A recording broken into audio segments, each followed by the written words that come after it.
from GBH Forum Network. This is Footnote. So why do we use footnotes? First of all, to reference the sources, and also to add some comments. I'm Andrew Vanas, digital media producer for the GBH Forum Network. We record about 100 public lectures a year, presenting them on YouTube and our website, forum-network.org. Politics, history, climate science, and mental health are just a few of the big subjects we explore with the help of academic experts and global leaders. For this episode of Footnote, we asked one of our interns to talk about the health benefits of friendship. Did you know that close friends potentially can add years to your life? What we found were some of the most predictable things that taking care of your health really matters in terms of living longer and staying healthy. But the surprising thing was that having friends, that warm relationships, not just made us happier. That wasn't the surprise. The surprise was that it keeps us healthy. That's one of the findings of a long-term behavioral study revealed by Harvard Medical School Professor of Psychiatry, Dr. Robert Waldinger, who spoke at a forum event in April 2022. We'll hear more about that study from Dr. Waldinger. But first, here's former GBH intern Kyla Denisevich and her best friend, Mia Khatib. Hey everyone, I'm so glad that Kyla asked me to come on because we're talking about friendship, and Kyla is one of my best friends in the world. I hope I'm one of hers too. We may have only known each other for 4 years throughout college, but out of a lot of people in my life, I am so aware of how much love and support I've received from Kyla. We just have a great friendship, so yeah, I'm excited to talk about friendship with you, pretty much. I'm super excited, yes, especially because we all know friendships can be a source of inspiration and love and all these great things. And we also both know it can also be difficult. And something I love the most about my friendship with Mia is I feel so comfortable sharing the mistakes I've made, and I never feel judged in return, and which is going to be something super important to have as we go through this talk and we talk about mental health and friendship. And we also like to let our listeners know that this podcast quite literally contains information that could make you live longer. So definitely pay attention.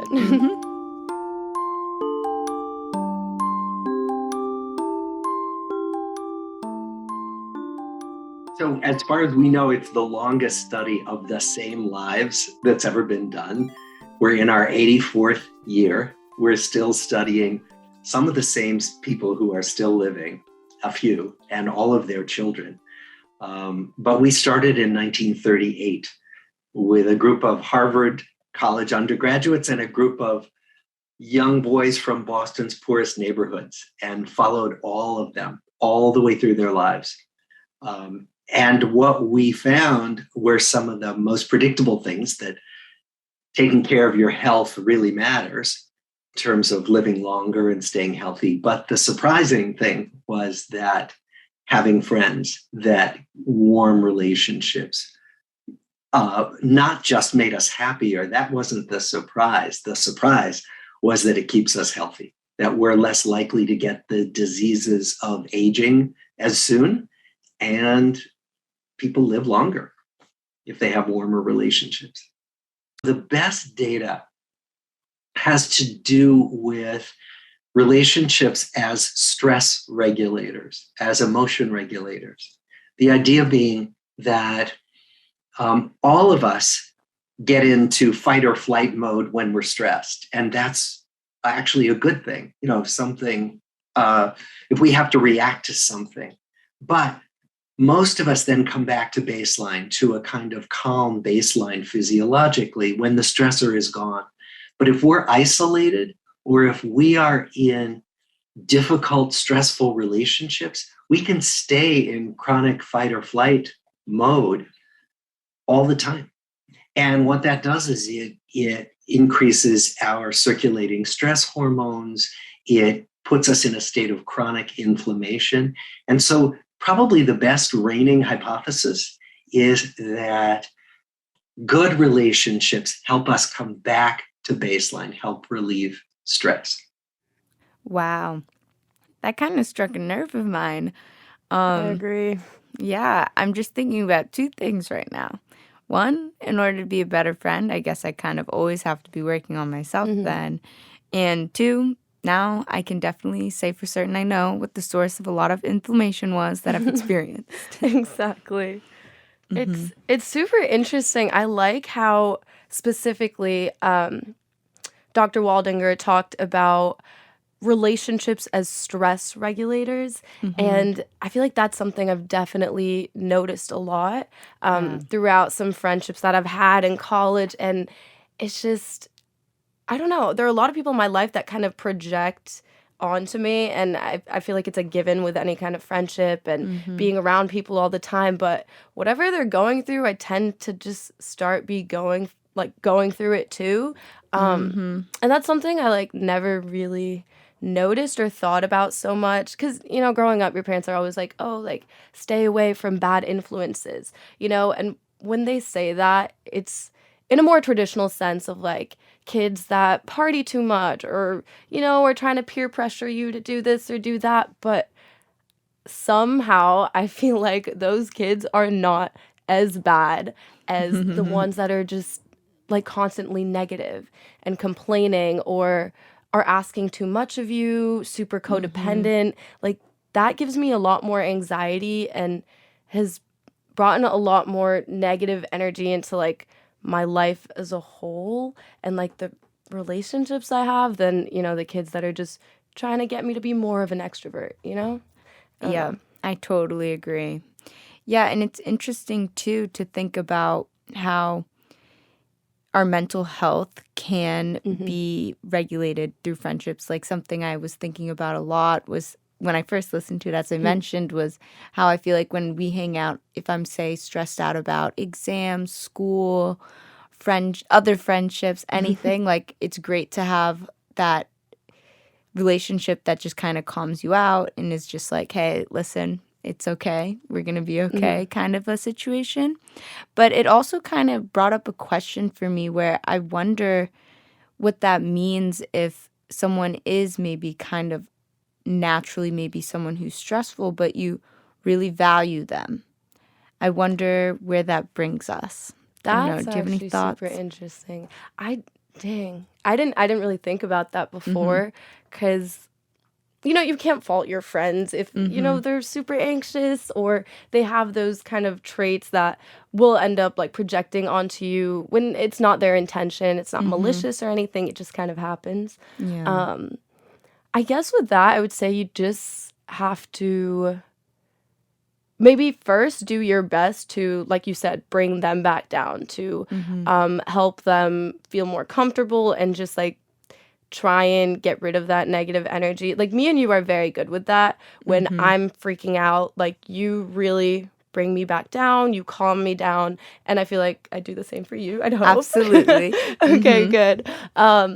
But there are other people that just don't do that. So yeah, definitely try and help them, but on the other end, if it starts affecting you too much, at some point, I do feel like you need to take a little bit of a step back because you can't be a good friend to someone if you are not taking care of yourself. So if you yourself are not doing well mentally, how are you going to support your friend and like hold their weight as well? It's just not going to work out. So, And especially as we think about that, we can think about the healthy habits that you can, exactly like you're saying, you're bringing to the table. Like you doing good things for yourself, you can bring to other people too. No, exactly. You know, you do that for me. Like, okay, I'm sure you remember this, but I would never eat breakfast. I would just never eat breakfast. And Kyla, I stayed with her over summer, like one year in college, and it was just me and her living together, living our life. It was super fun. And every morning she would make eggs. It was like sunny side up and spinach. And I was like, I I just never eat breakfast. But she was like, Mia, you gotta eat breakfast. So then I just started eating breakfast every day. And it was like literally Kyla's like little menu of her own. Like even when like I started living with my new roommate, like that is my go-to breakfast now. And it just, gives me energy, gives me life. Like you really helped me out there, Kyla. The eggs and spinach. I actually remember that so vividly. That was the best. No, me too. That was a great summer.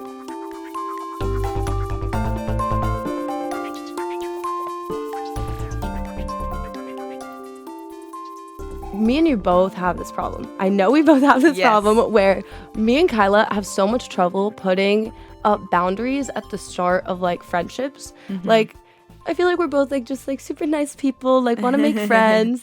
So sometimes people just kind of start expecting a lot more and more from us because we like forget to put up those boundaries early on. So when I do get overwhelmed in a friendship, as the relationship progresses, I will start slowly like putting up those new boundaries and pulling away a little bit for myself. It's not like anything's wrong with the person. It's just I need a little more space than we had like nurturing and like building up to this relationship. So I'm not the type to like ghost people or cut people off, but I just kind of pull away slightly, like let it simmer, settle down until we get more comfortable in like the new routine. Some people can't deal with that and will just be like, you're being a horrible friend, like, and leave. But boundaries are boundaries. I feel like you have to respect that, Yeah. And a big thing is like, something you said when we were just talking actually the other day is just like, we also need to make time for ourselves as everyone does. And that can be really hard sometimes when you have a lot of close friends. And this is Kyla's problem. People rely on Kyla so much and like multiple people. She just has a bunch of friends that like you're the person I go to when I like need to release, like let something out. But a lot of people go to Kyla for that. So that must be kind of hard. I don't know. Do you want to talk about that? No, it definitely can be, but it's tricky because I think a part of me really loves being that person for people, and I always feel like very appreciative when someone can trust me to like tell what's going on in their life, and I always want to be able to help. It's just sometimes you don't know how. And sometimes too, like I think I saw actually like a random like Instagram post the other day where it was just like when you feel because people like everyone wants to be there for each other, but sometimes say if you're like at a really bad time for you or something, but you do really want to talk to that friend, you can just say, hey, like I really want to talk about this with you, but like maybe we'll just reschedule or something and we can talk about it later, which can be a hard thing to do. But I think it's definitely something worth noting for myself because that's something I want to try to do in the future. Actually, that's really smart. Like, I'm going to take that with me, too. Because, like, there'll be moments where maybe you have a paper due in, like, 2 hours, but someone calls with a crisis, and it's like, I really want to be there for you, but I really need to graduate college. So it's like, it's hard to decide when you look after your friend or yourself, like, in a moment like that, where it's one or the other. But you do have to go with yourself always because, I mean, obviously it depends on like the weight of each issue, but like in this whole like lecture, as they're talking about friendship, like they keep talking about how taking care of yourself helps you take care of your relationships and your friends and live longer. It increases your lifespan. That is what gets me. That's the big point we're talking about here. We're trying to live longer. Exactly.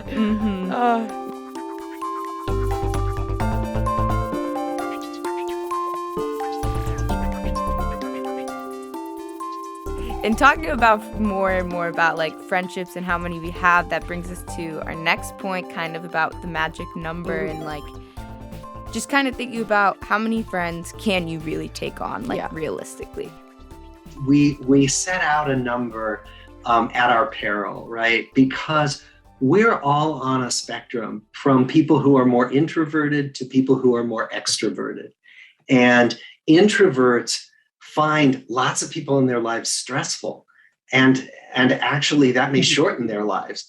And actually, for an introvert, one person may be all they need and all they want. Extroverts may love having lots of good friends. And that what we're really talking about is this idea that it really depends temperamentally on what suits us. And so I just want to urge all of the listeners not to search for a particular number as the right number. Each person defines for themselves what the right number feels like. This is a really interesting one because I've never thought about like a number of friends. Like Yeah. I feel like in high school and in college and just as a young adult, you kind of like want to have as many friends as you can, meet new people, but there comes a point where that can become overwhelming. Like taking on too many friends and continuously making new ones and having to nurture those relationships, you don't have time for yourself. So Yeah. I never thought there'd be like a limit to like how many friends you could have.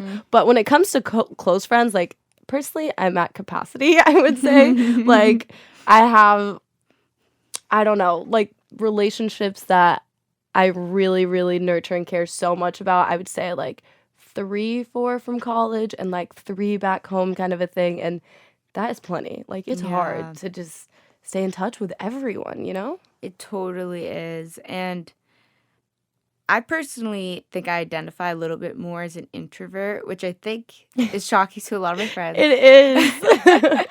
But like I love being alone. Like I love it. And like it can be even little things, just so much as like my phone blowing up for like plans or little things like that, which is a great thing. But sometimes if I'm like at like my social battery's depleted, it's like, Yeah. oh, I have to respond or I have to do Oh, something, yeah. you know what I mean? But I definitely think now that like I know that about myself, I communicate it a little bit. Like I'm Yeah. like, oh, I'm kind of just like I've been working this many hours this week. Like I don't know if I'll be able to make it to all these things, but at this exact day, at this exact time, we Yeah. can do something. Yeah. No, you are pretty good with that. It's so funny the amount of times I'd like FaceTime Kyla and she's like, I'm watching like The Avengers right now, so I'll have to call you back. And I'm like, okay, respect. Like you gotta respect it. Yeah.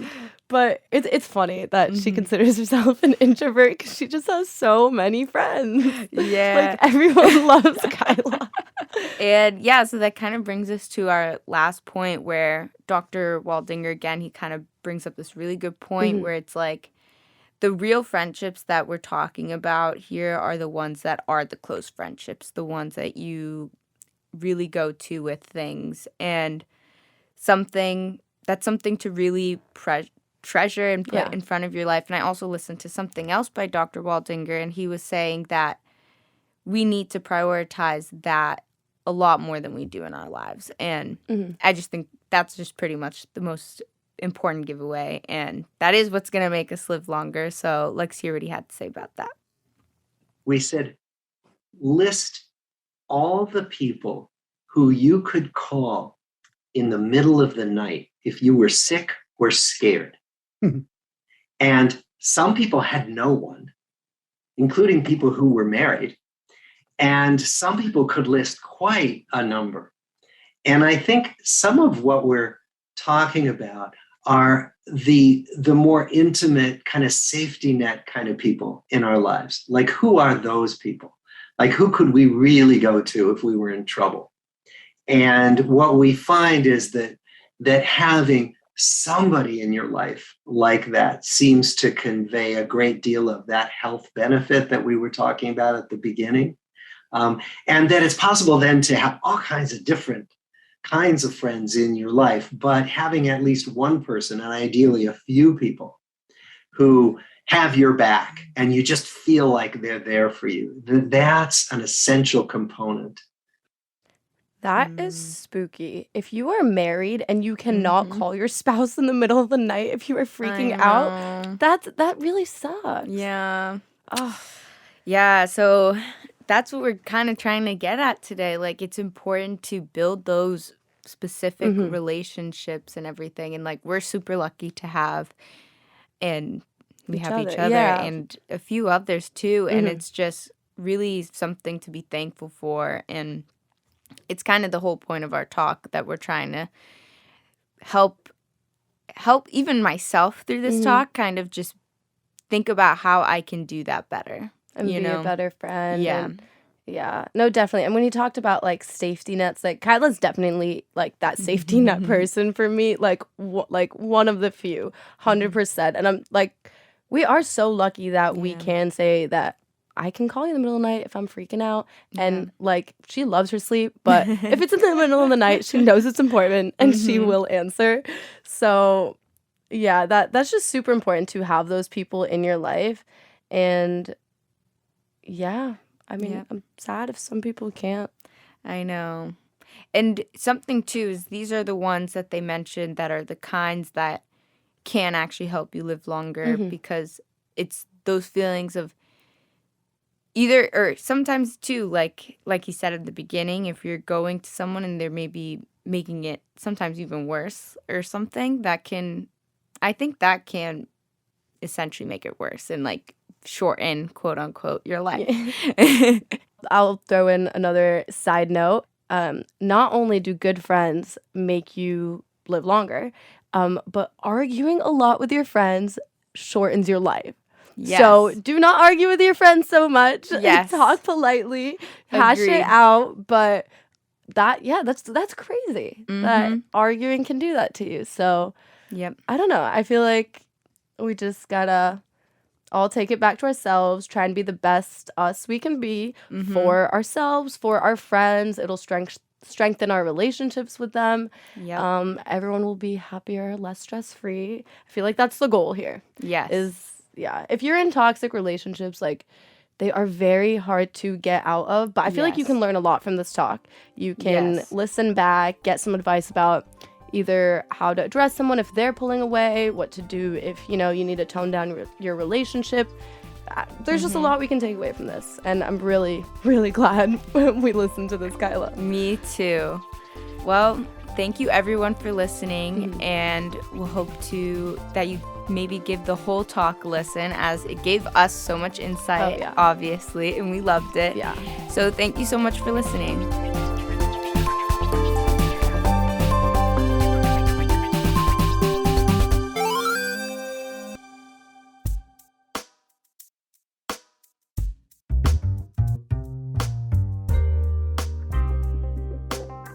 Footnote is written and produced by Dave Goodman, Frederic Rigolo, Kyla Denisevich, and myself, Andrew Vanas.